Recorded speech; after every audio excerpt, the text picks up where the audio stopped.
और इस सेरेमनी के लिए पूरी दुनिया के लीडर्स भारत पहुंच रहे हैं। और कल है उनकी हलफबरदारी, उन्होंने तो बुलाया भी नहीं। लेकिन पाकिस्तान के प्राइम मिनिस्टर शहबाज शरीफ साहब को नरेंद्र मोदी साहब की तरफ से इनवाइट नहीं किया गया उस सेरेमनी के लिए जिसमें शेख हसीना वाजिद पहुंच चुकी हैं इंडिया। लेकिन प्राइम मिनिस्टर शहबाज शरीफ को या पाकिस्तान के किसी भी पॉलिटिशियन या लीडर को अभी तक इनविटेशन नहीं मिला है। तो अब उनका क्या रद्द अमल होगा, इस पे बड़ी गहरी नजर पाकिस्तानियों को और खास तौर पे पाकिस्तान के जो सिक्योरिटी इदारे हैं और हुकूमतें उनको रखनी चाहिए। इलोन मस्क ने ट्वीट की है जिसमें उन्होंने नरेंद्र मोदी साहब को कॉन्ग्रेचुलेशंस कहा है।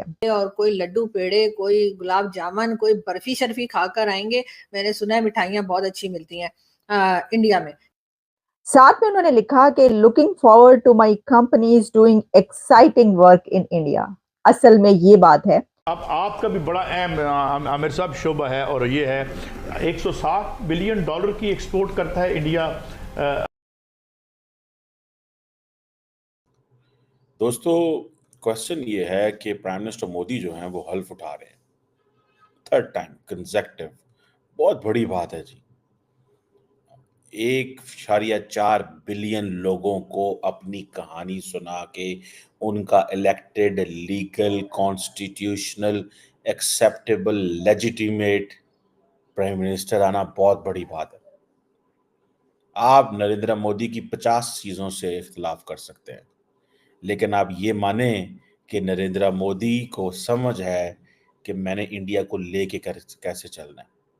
और हार्वर्ड ग्रेजुएट राहुल गांधी वो स्टोरी नहीं सुना सके। देखिए, इस स्टोरी टेलिंग ना, ये तरीकाकार है एक आपका। आपने दुनिया को बताना है कि हम क्या कर रहे हैं।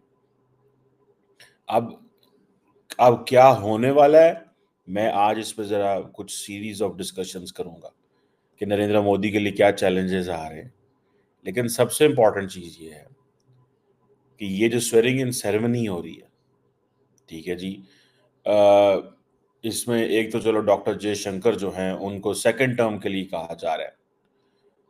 The best choice for India.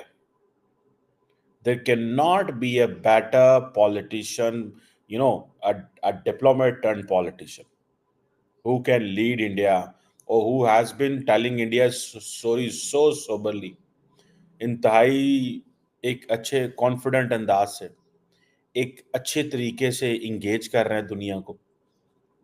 और मैं समझता हूं कि नरेंद्र मोदी की जितनी भी फॉरेन पॉलिसी का जो चेहरा है वो जयशंकर है। ये मैंने पहले भी कहा है, ये फिर कह रहा हूं कि इतना तगड़ा foreign minister for external affair आपको कहीं नहीं मिलेगा। इतना तगड़ा मिनिस्टर फॉर एक्सटर्नल अफेयर,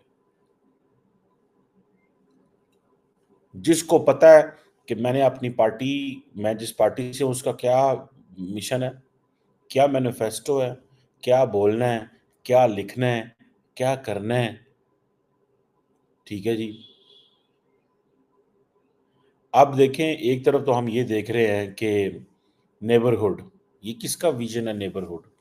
ये जयशंकर का है। ऑब्वियसली पार्टी का विजन भी होता है, लेकिन मुझे ऐसा लगता है कि अमित शाह साहब और राजनाथ सिंह साहब ऐसे लोग जो हैं, इनकी ये बाउंड्रीज हैं। वो एक डोमेस्टिक उसमें रहते हैं, उससे शायद वो बाहर नहीं लंबा चौड़ा निकलता। ठीक है ना जी।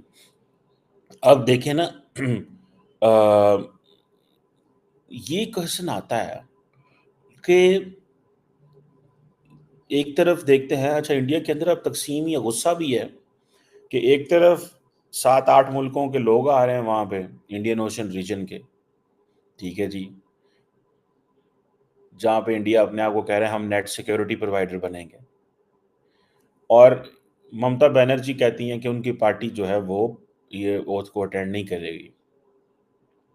और मेरा ख्याल है कांग्रेस प्रेसिडेंट जा रहे हैं। बहरहाल क्वेश्चन ये है कि वो इंटरनल पॉलिटिक्स चलती रहती है, गुस्सा होता है, ये होता है, वो होता है। एनी हाउ, अब क्वेश्चन ये है, ठीक है जी, कि ये जो सारी की सारी डिस्कशन है कि नरेंद्र मोदी साहब ओथ ले रहे हैं, ठीक है जी, और उनके लिए जारी बात है वो अपनी कैबिनेट बना रहे हैं, उनको लोग चाहिए।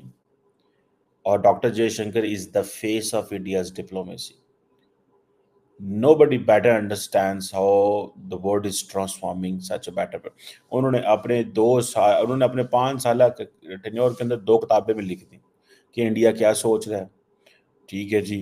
और उसके अंदर उन्होंने सारी बीजेपी की और भारतीय जनता पार्टी का माइंडसेट के मुताबिक वाई इंडिया मैटर्स और दूसरी मेरे ज़हन से नाम निकल रही है, ठीक है। सो द क्वेश्चन इज कि वो उन्होंने ये चीज़ें सारी की सारी वो कर रहे हैं, और वो हम पहले डिस्कस कर चुके हैं कि कौन कौन आ रहा है वहाँ। सो क्वेश्चन ये है कि एक तरफ हम देखते हैं कि नरेंद्र मोदी को पूरी दुनिया देख रही है। इस दफ़ा थोड़ा सा उनको, क्योंकि वो क्वेश्चन कोलेशन का आ गया ना कि कोलेशन बन रहा है, ठीक है जी। लेकिन लोग कह रहे हैं जी वो रिफॉर्म्स नहीं कर पाएंगे थर्ड। मैं कहता हूँ 100% रिफॉर्म करेंगे वो, क्योंकि जो असल चीज़ है कि वो India is working for a business friendly Myers.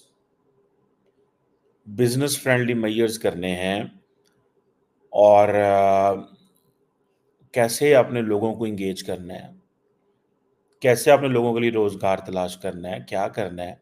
और जब इंडिया ये बात कर रहा है कि we want to have it a global manufacturing hub, so it means you have to go for reforms within. अब होता क्या है कि मोदी साहब चाहते हैं कि हम जो डोमेस्टिक प्रोडक्शन मॉडल है उसमें सब्सिडीज दें।